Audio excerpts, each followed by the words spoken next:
Hello, good afternoon. Michael Nguyen, Chief Digital Officer of Digital Ops, a division of RB Oppenheim Associates.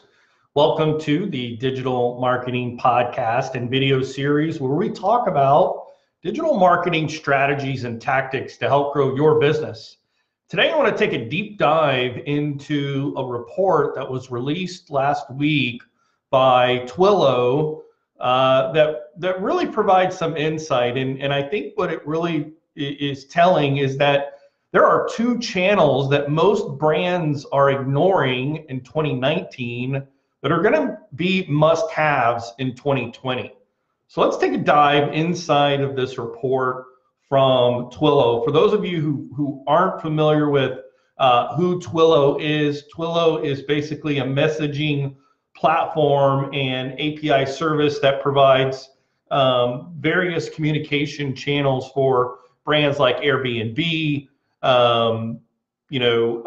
Lyft, just many of the most popular service providers of all types of products and services in the world today, and it's one of the most robust platforms. So, what are these two channels that we are overlooking as brands? And I think that, obviously we've talked a lot on the show about social media and, how it's important that you understand your audience as you're in and producing content for the various social media platforms. So, content on Facebook is different than content on, Snapchat or Instagram versus your LinkedIn content. It's all very platform specific. So we've spent a lot of time on that. But I think what's interesting is that while many brands are focusing on, influencers and social media marketing, which are fantastic, I think a lot of times we're undervaluing and ignoring two channels that, in fact, according to this recent Twilio report, they interviewed over 2,500 global consumers to understand how and when and where customers want to be reached when it comes to the context and the urgency of the messages and what medium is going to be used. And so I think this report deserves our attention and for us to dive into it. So, I think that, first of all, we have to understand that because there are so many channels out there, like I said, we can have Facebook pages, we can have Instagram posts, we can have, LinkedIn content and Snapchat. I mean, there's so many different things, that are out there. But I think the interesting thing that we're going to dive into, and right off the bat, in the report, literally says email is king, but text if urgent. And I think that's really pretty telling as far as the two channels, is that email is king, but text if urgent. I mean, and I think about that in just, normal day-to-day communications.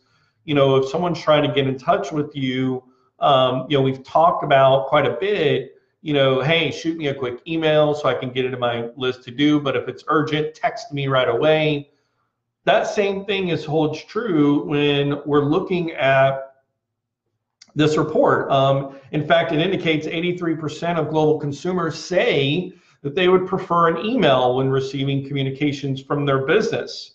However, the texts are actually twice as popular if that communication is urgent. So, again, you have to understand, what does urgency mean? I mean, do you have a flash sale? Do you have, is there something that's very time sensitive? And I don't mean like, hurry and act before the 3 days is up, the sale. I think it's different. We're not talking about, we're talking about real sense of urgency. Some other statistics that I thought were interesting in this report is 75% of consumers have rewarded businesses that communicate in the way they prefer. And so again, if you're visiting a website and I make a purchase and I really have a positive impression, that goes a long way into having a brand perception that is favorable from a consumer standpoint. So I think that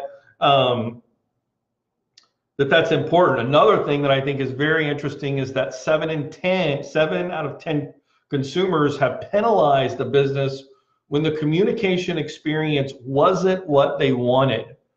They've unsubscribed from notifications, they've stopped doing business with them. I think this is another indication of, we've talked about this before. We've talked about think about how we live our lives now in such a way that we want everything personalized. My Netflix queue is set up with shows that I want to watch, right? So I'm no longer bound by linear TV thinking or the confines of traditional broadcast media that I have to watch my show at 7 o'clock on Thursdays. I can watch it whenever I want, and I can watch as many episodes as I want. That is such a completely different, approach to consuming content than we've ever experienced before. And so, again, just as in the 40s when we made that shift from the radio to the television, we've made that shift from the television to the internet. And for brands who haven't gotten a hold of that, who haven't really, just gripped with their marketing strategy teeth into that shift and allow it to really impact the way we plan and execute our strategies is important. And I think that was, that's really revealed again that through this report, personalization is key, especially for Gen Z and millennials who really want that content personalized, and they're okay with a higher frequency of messages as long as it's personalized.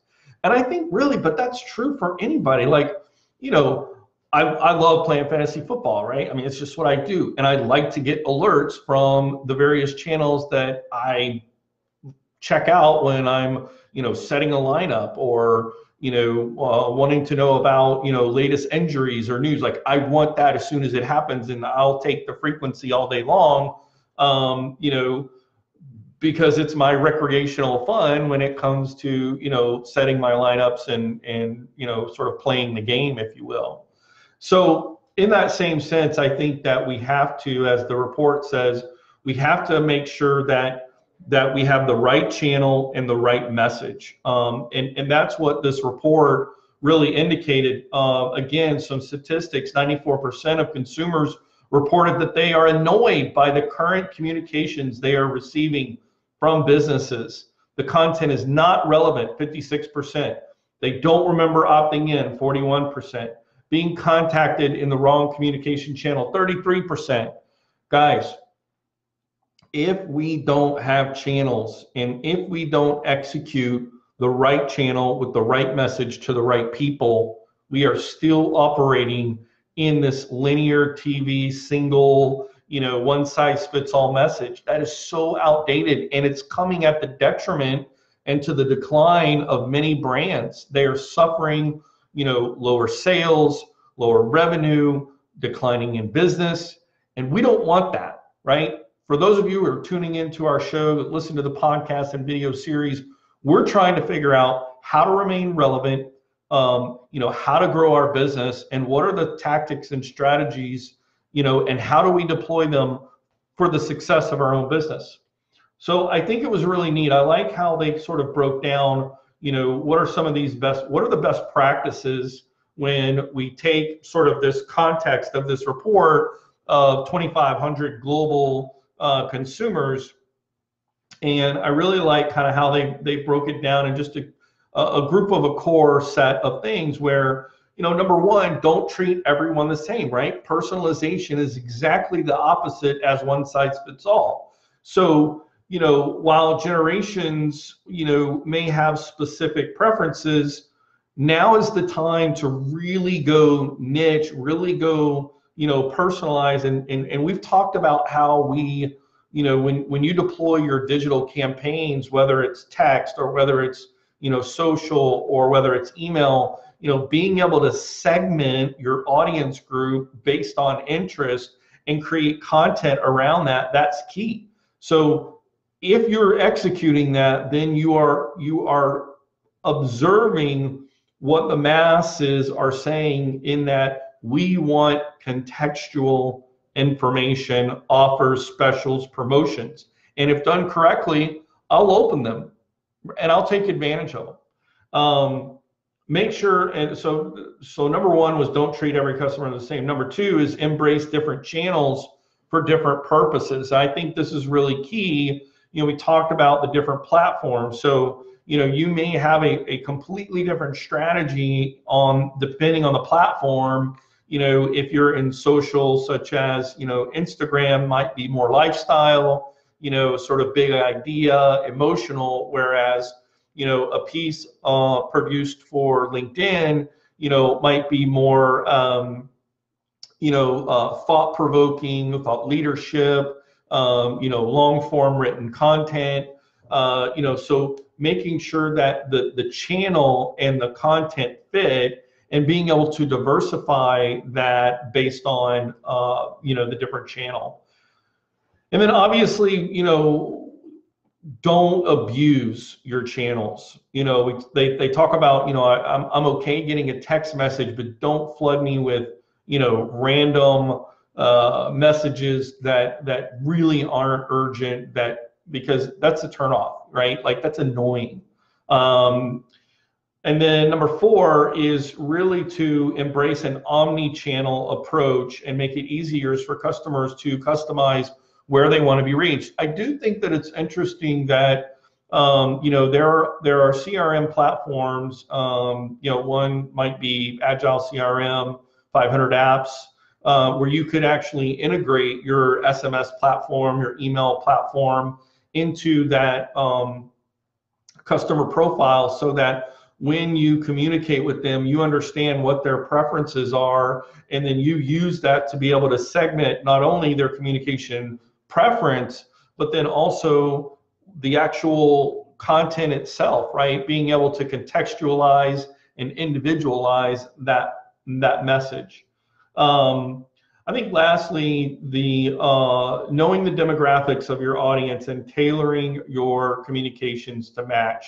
Again, I think that's really important when we look at the fact that one size does not fit all anymore. And in fact, if you are still deploying that one size fits all messaging, you are vastly becoming irrelevant, and you're going to see an impact in your business. You're going to see declining sales. You're going to see lack of repeat business. You're going to continue to see trends. And many businesses are literally have their head in the sand, because they're like, well, we've always done it this way, and we've been successful for the last 40, 50, 60 years. Why should we change just because the internet came around? Well, I mean, look at all the reports of all the big brands who are closing locations, hundreds at a time. Big brands, Fortune 500 brands, CVS, Walgreens, Dress Barn, just you name it, because they have not remained relevant and not understood that the one size fits all message doesn't work anymore. We must be able to personalize and contextualize our marketing efforts by channel, by audience groups, and it is completely capable. And you don't have to have a rocket scientist running your programs to be able to do this. You don't have to have some elaborate algorithm or artificial intelligence to be able to do this. It's common sense, right? It's really just understanding your audience, and then being able to have a platform that can aggregate that data and segment that data, so that when you do deploy and execute your campaigns, it's timely. Guys, the holidays are right around us, right? And so when you're thinking about launching your holiday marketing messages, maybe it's time to really think about, okay, if we're going to send out this holiday message, how can we grow our email and our SMS, our text messaging? Because those are really the two platforms that people are ignoring in 2019 that are going to be serious game changer must-haves in 2020, because the data is out there that supports, hey, I prefer these methods if personalized and done correctly. Guys, thank you so much for tuning in today. My name is Michael Wynn. I'm the Chief Digital Officer of Digital Ops, a division of RB Oppenheim Associates. I hope you guys have a great week. Tune in next time.